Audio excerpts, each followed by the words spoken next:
आगे आ जाए। अरे भाई अभी रुका हुआ यार।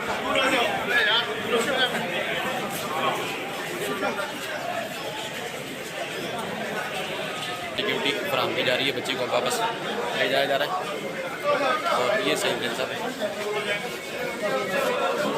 बच्ची को ये वापस ले जाया जा रहा है।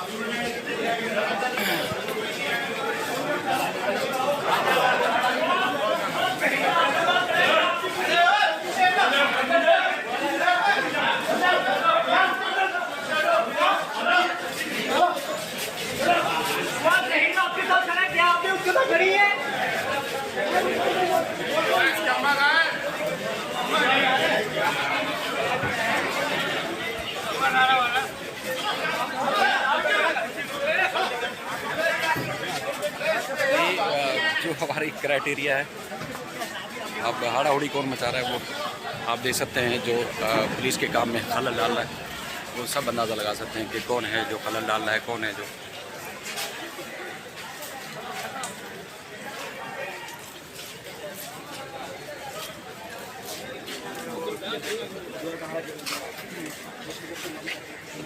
अब भी वही लोग वहाँ तक पीछा कर रहे हैं जो मखसूस जिनको शायद ये टास्क दिया गया है, वहाँ तक वो जा रहे हैं।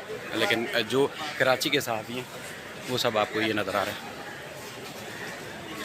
जो कराची के सहाफ़ी हैं तकरीबन वो सारे यहाँ नज़र आ रहे हैं, और जो मखसूस लोग थे जो लाहौर से आए हुए हैं, क्या मकसद है क्या मिशन है हमें से वाला तर है, वो पीछे पर वापस आ रहे हैं। ये सूरत हाल है। बिस्मिल्लाहिर्रहमानिर्रहीम। अस्सलाम वालेकुम नाज़रीन, मैं हूं साकिब बशीर। दुआ ज़हरा केस से मुतल्लिक बात करेंगे। कल कराची की मुकामी अदालत में एक दरख्वास्त, ज़हीर जो मुबैना खावंद है दुआ ज़हरा का, उसकी जानिब से एक दरख्वास्त दायर की गई थी। उस दरख्वास्त के तनाजुर में अदालत ने यह हुक्म दिया था कि दुआ ज़हरा को 1 अगस्त की बजाय आज ही अदालत के सामने पेश किया जाए। आज अदालत के सामने पेश किया गया। अदालत की जानिब से अहम रिमार्क्स और ऑब्जर्वेशंस जो है वो सामने आई हैं, वो आपके सामने रखेंगे। ज़हीर की दरख्वास्त ये थी कि जब दारुल अमान, लाहौर के दारुल अमान से कराची के जो चाइल्ड प्रोटेक्शन ब्यूरो है वहाँ पे बच्ची को लाया गया, मुंतकिल किया गया, तो जो मुतलका जो मजिस्ट्रेट है उस चाइल्ड प्रोटेक्शन ब्यूरो का, उसके सामने बच्ची को 24 घंटे के अंदर अंदर पेश किया जाना था, ताकि उसके जो मातहत चाइल्ड प्रोटेक्शन ब्यूरो है उसके तनाजुर में उसकी जो उसको दर्ज किया जा सकता, उसकी मौजूदगी जो है वो साबित होती। कानूनी तौर पर एक प्रोसेस जो है वो बताया गया था, जिस प्रोसेस को जो सिंध पुलिस है उसने लाहौर से जब बच्ची को कराची मुंतकिल किया तो उस प्रोसेस को फॉलो नहीं किया गया। कल तकरीबन 3 सफ़ात पर मुश्तमिल जो ऑर्डर जारी किया था कराची की अदालत ने, और उस ऑर्डर में अदालत ने इत्तफाक किया था और जो दरख्वास्त थी ज़हीर की उसको मंजूर किया था, और अदालत ने उसमें स्ट्रिक्ट ऑर्डर जारी किए थे कि बच्ची को चाइल्ड प्रोटेक्शन ब्यूरो का जो ऑफिसर है वो बच्ची को पेश करेगा। बच्ची के साथ किसी फ्रीकैन में से किसी की मुलाकात नहीं हो सकेगी। और इसके अलावा कमरा अदालत में भी ये कहा गया था कि कमरा अदालत में भी सिर्फ बच्ची के या दूसरी तरफ के जो वकला हैं, ज़हीर के वकला या दूसरी तरफ के फ्रीकैन के वकला, वो मौजूद होंगे। तो बड़ा स्ट्रिक्टली ऑर्डर था। और बच्ची की सिक्योरिटी के हवाले से भी अदालत ने ये कहा था कि सिक्योरिटी जो है वो टाइट की जाए और जो है वो हिफाजती इंतजामात जो है वो पुलिस मुकम्मल करेगी। तो 4 किस्म की शराइत या 4 किस्म के ऑर्डर्स थे जिस पर आज अमल दरामद करने के लिए ऑर्डर किया गया था। आज सिंध पुलिस ने चाइल्ड प्रोटेक्शन ऑफिसर जो सिंध पुलिस की सिक्योरिटी के साथ आज कराची की मुकामी अदालत में बच्ची को लाए। कल भी मैंने आपको बताया था कि ये बुनियादी तौर पर एक फॉर्मेलिटी होती है जो पूरी करना जरूरी होता है, लेकिन पुलिस की जानिब से पूरी नहीं की गई थी। आज उसको पूरा किया गया, अदालत के सामने बच्ची को लाया गया।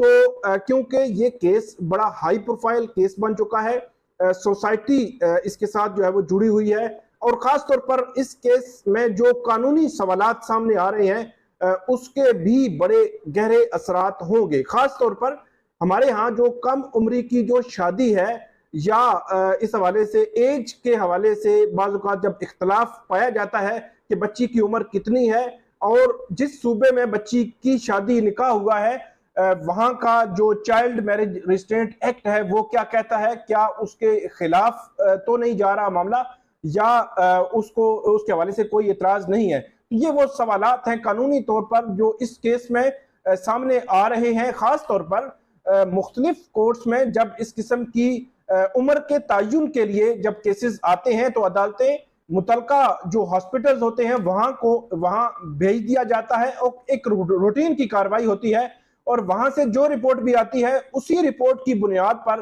अदालतें फैसला कर देती हैं। लेकिन इस केस में एक नई प्रेसिडेंट जो है वो सेट हुई है और बज़ाहिर ऐसे लगता है कि आइंदा इस किस्म के केसेस जब उन पर कम उम्री के हवाले से सवाल किसी भी फरीक की जानिब से उठाया जाएगा तो उस पर ये प्रेसिडेंट जो है वो लोग लेंगे कि जिस तरह एक रूटीन की कार्रवाई के तौर पर अदालतें मुतलका जो हॉस्पिटल होता है उसको भेज देते हैं और वो उसकी उम्र के तयन का टेस्ट करते हैं और उस टेस्ट की रिपोर्ट पर फैसला कर दिया जाता है। तो इस केस में एक नई प्रेसिडेंट ये बनी कि तकरीबन 11 रुकनी मेडिकल बोर्ड बनाया गया जिसमें 4 बड़े कराची के इदारों के जो सीनियर डॉक्टर्स थे, तजर्बाकार डॉक्टर्स थे, अपने अपने फील्ड में स्पेशलिस्ट डॉक्टर्स थे, वो भी इसमें शामिल थे। तो इसका इम्पैक्ट जो है वो उस लिहाज से बहुत अहम है क्योंकि आइंदा भी इस किस्म की अगर डिस्प्यूट आ गया एज का, एक टेस्ट हो भी गया तो उस पर मेडिकल बोर्ड बनाने की दरखास्तें जो है वो आया करेंगी। तो ये एक कानूनी पहलू है जो इस केस से बाहर निकला है। इसका इम्पैक्ट जो है मैं आपको बता रहा हूं। तो दुआज़ारा को आज जो है वो वहां पे जब पेश किया गया कराची की अदालत में तो एक तो जो फॉर्मेलिटी थी वो पूरी की गई, जो मजिस्ट्रेट हैं उनके नोटिस में आ गया कि उनके मातहत जो चाइल्ड प्रोटेक्शन ब्यूरो है जहां पे मुख्तलिफ बच्चियां, खवातीन या बच्चे जो है वो मौजूद हैं, वहां पे दुआज़ारा को भी दारुल अमान लाहौर से शिफ्ट किया गया है। तो एक तो फॉर्मेलिटी जो है ये पूरी हो गई। दूसरी स्ट्रिक्ट ऑर्डर्स थे वहां पे के जो वकला हैं फरीकैन के उनके अलावा कोई जो है वो गैर मुतलका बंदा वहां पे नहीं आएगा, ना मुलाकात होगी। तो इस पर भी स्ट्रिक्टली अमल किया गया और बताया यह गया है कि वहां पर जो सहाफी थे उनको भी इस पर एक्सेस नहीं करने की दी गई, रोका गया, जो तफ्तीशी अफसर है उसकी जानिब से रोका गया। अब जो इस केस में जो आउटकम है, जो ऑब्जर्वेशंस आई हैं वो बड़ी इंपॉर्टेंट है क्योंकि दुआज़ारा के वालिदैन के हवाले से हमेशा ये सवाल आता रहा कि बच्ची है और बच्ची माइनर डिक्लेयर हो चुकी है, बच्ची का इंटरव्यू अगर कोई मीडिया पर्सन हो, कोई यूट्यूबर हो, अगर वो करना चाहता है, करता है तो उसके असरात हैं।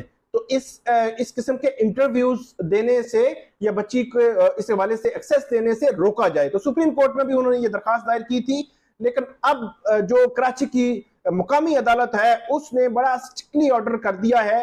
एक तो ये कहा गया है कि बच्ची को गैर जरूरी तौर पर हर पेशी पर ना लाया जाए, बच्ची को तब ही ट्रायल कोर्ट में लाया जाए जिस दिन अदालत ऑर्डर करेगी, जिस दिन हमें जरूरत होगी उस दिन जो है वो जो चाइल्ड प्रोटेक्शन ब्यूरो है वहां से बच्ची को अदालत लाया जाए। एक तो ये ऑर्डर जो है वो अदालत ने स्ट्रिक्टली ऑर्डर जारी कर दिया है। दूसरा, बच्ची से कौन कब मिलेगा, क्यों मिलना चाह रहा है, इस तनाजुर में जितनी भी दरखास्तें हैं अदालत ने ये कहा है कि वो हम डिसाइड करेंगे। जब कोई दरखास्त आएगी तो हम उसको देखेंगे, उस पर अप्रोप्रिएट ऑर्डर होगा तो मुलाकात हो सकेगी, वगरना किसी की कोई मुलाकात जो है वो नहीं हो सकेगी। स्ट्रिक्ट कर दिया है अदालत ने कि दुआज़ारा के साथ कोई भी जो है वो कोई बंदा जो है वो मिल नहीं सकता। इसके अलावा अदालत ने ये कहा है कि बच्ची की सिक्योरिटी के हवाले से भी मरबूत जो है वो इकदाम किए जाएं। ये खास तौर पर इस केस में ये ऑर्डर्स इसलिए भी आ रहे हैं क्योंकि ये हाई प्रोफाइल केस है, सोसाइटी से जुड़ा हुआ है, इसका इम्पैक्ट भी है। और खास तौर पर अदालतें जब मीडिया में इस किस्म के केस आ जाते हैं, बहुत ज्यादा रिपोर्ट हो रहे होते हैं, तो उसमें फिर ज्यादा जो है वो हसास तरीके से उसको देखना भी शुरू कर देती हैं और ऑर्डर्स भी उस किस्म के ही आते हैं। तो ये थी आज की जो वहां पे समाअत हुई है कराची में, बच्ची को पेश किया गया है और बच्ची की आइंदा जो है वो पेशियों के हवाले से, मुलाकातों के हवाले से क्या होगा, कब होगा, ये सब अब जो है वो वहां के मजिस्ट्रेट जो है वो तय करेंगे।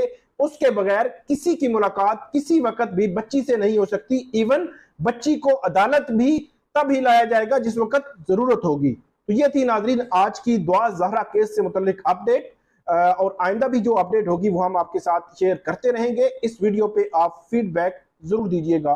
बहुत शुक्रिया।